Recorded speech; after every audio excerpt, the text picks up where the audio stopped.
भारत में खारे पानी की दूसरी सबसे बड़ी झील सांबर झील किस जिले में स्थित है? तो ये आपके जयपुर जिले में स्थित है सांबर झील। अगला प्रश्न है, किसके शासनकाल में बीकानेरी भुजिया और पापड़ बनना शुरू किया गया था? तो ये डूंगर सिंह के समय शुरू हुआ था बीकानेर में भुजिया और पापड़ बनना शुरू। अगला प्रश्न है, 1803 में लासवाड़ी का युद्ध किसके मध्य हुआ था? तो ये अंग्रेजों और मराठा के मध्य हुआ था लासवाड़ी का युद्ध। अगला प्रश्न है, 1803 में अंग्रेजों के साथ रक्षात्मक और आक्रामक संधि करने वाली राजस्थान की रियासत थी? तो ये अलवर रियासत थी जिसने रक्षात्मक और आक्रामक संधि अपनाई थी। अगला प्रश्न है, 1804 में होलकर मराठा को अंग्रेजों को सुपुर्द नहीं करने पर किस राज्य की अंग्रेजों के साथ की गई संधि समाप्त हो गई थी? तो ये भरतपुर और अंग्रेजों की संधि समाप्त हो गई थी क्योंकि भरतपुर के राजा ने मराठा राव होलकर को अंग्रेजों को सुपुर्द नहीं किया था। अगला प्रश्न है, आश्रित पार्थक्य नीति के तहत विस्तृत और व्यापक संधि करने वाली रियासत थी? तो कोटा रियासत थी जिसने आर्थिक पार्थक्य नीति के तहत विस्तृत और व्यापक संधि की थी। अगला प्रश्न है, अंग्रेजों की ओर से आश्रित पार्थक्य की संधि पर हस्ताक्षर किसने किए थे? तो ये चार्ल्स मेटकॉफ के द्वारा हस्ताक्षर किए गए थे। अगला प्रश्न है, 1857 की क्रांति की व्यूह रचना कहाँ पर तैयार की गई थी? तो ये लंदन में तैयार की गई थी 1857 की क्रांति की व्यूह रचना। अगला प्रश्न है, राजस्थान में एजीजी का पद की स्थापना किस गवर्नर जनरल द्वारा की गई थी? तो ये विलियम बेटिंग के द्वारा की गई थी एजीजी पद की स्थापना।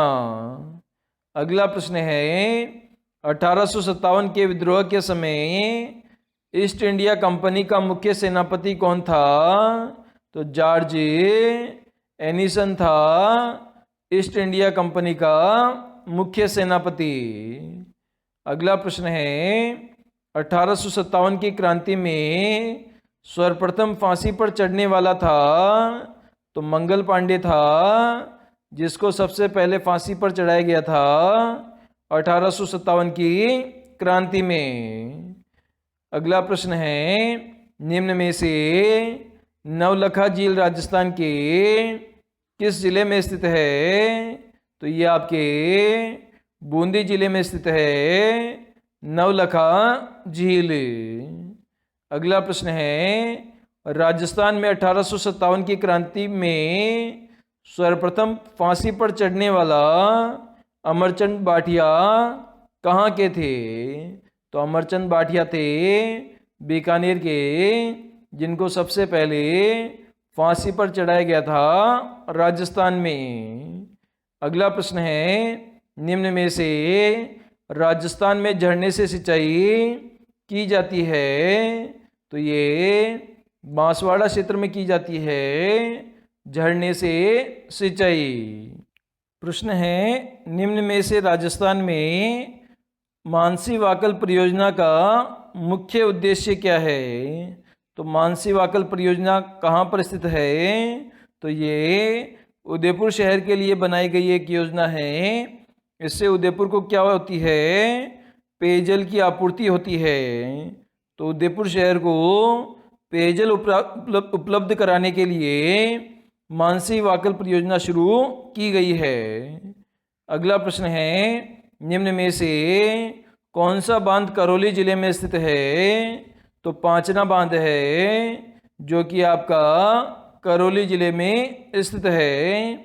इसमें 5 नदियां आती है, इस कारण से इसका नाम पांचना बांध पड़ा है। अगला प्रश्न है, निम्न में से कौन सी मध्यम सिंचाई परियोजना झालावाड़ जिले से संबंधित नहीं है?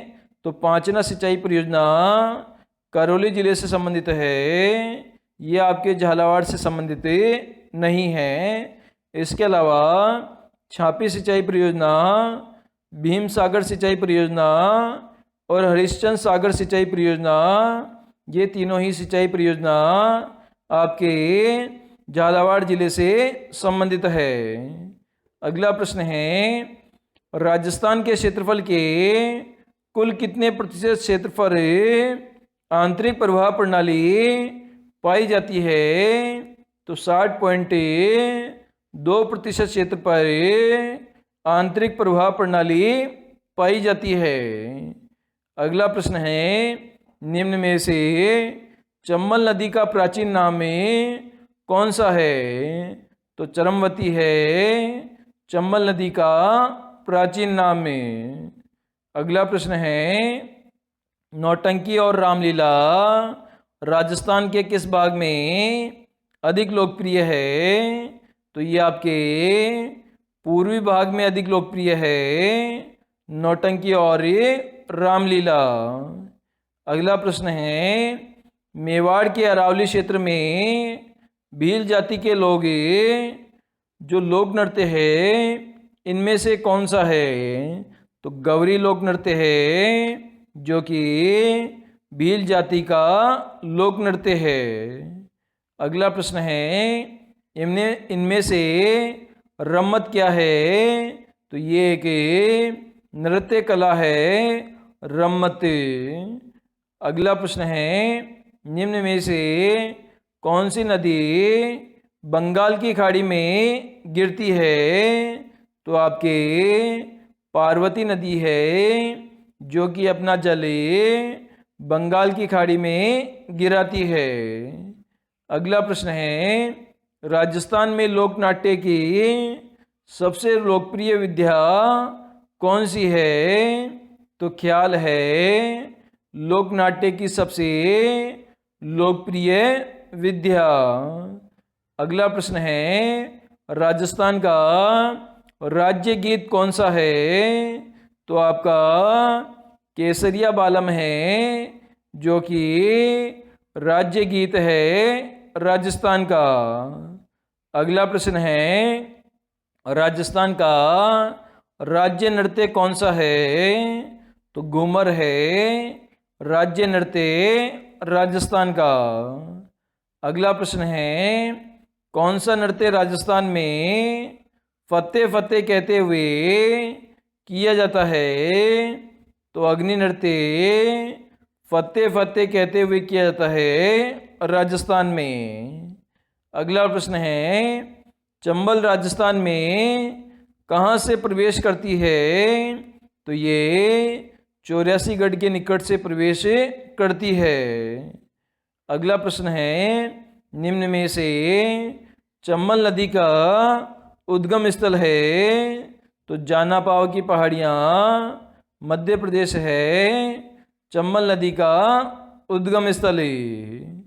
अगला प्रश्न है, राजस्थान में चूलिया जलप्रपात कौन सी नदी बनाती है?